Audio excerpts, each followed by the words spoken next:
Hi guys, summer season வந்தாலே எங்கள் வீட்டில் மாங்காய் தொக்கு செய்வோம். அட்டகாசமாக இருக்கும் டேஸ்ட்டு. வாங்க எப்படி செய்யலாம் பார்க்கலாம். இந்த மாதிரி கிளிமூக்கு மாங்காவை எடுத்துக்கோங்க. தோலெல்லாம் சீவிட்டு நல்லா ஒரு கிரேட்டரில் கிரேட் பண்ணி எடுத்துக்கோங்க.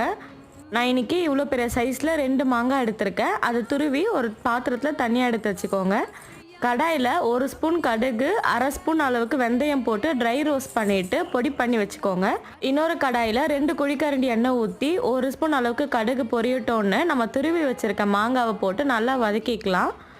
ஒரு 2லேருந்து 3 நிமிஷம் வரைக்கும் வதங்கின பிறகு 1/2 ஸ்பூன் அளவுக்கு மஞ்சள் பொடி, 2 ஸ்பூன் அளவுக்கு தனி மிளகாத்தூள், நம்ம பொடி பண்ணி வச்சுருந்த கடுகு வெந்தய பொடி, தேவையான அளவுக்கு சால்ட், 1/2 ஸ்பூன் அளவுக்கு பெருங்காயத்தூள் சேர்த்துட்டு நல்லா வதக்கிக்கோங்க. 10 to 15 மினிட்ஸ்க்கு மீடியம் ஃப்ளேம்லேயே வதங்க விடுங்க. எண்ணெய்லாம் பிரிஞ்சு வந்த பிறகு ஸ்டவ் ஆஃப் பண்ணிவிட்டு ஏர்டைட் கண்டெய்னரில் போட்டு ஸ்டோர் பண்ணிக்கோங்க. 10 days வரைக்குமே நல்லாயிருக்கும். அவ்வளோதான் கைஸ், நம்ம மாங்காய் தொக்கு ரெடி. ட்ரை பண்ணி பார்த்துட்டு கமெண்ட்ஸில் எப்படி இருக்குன்னு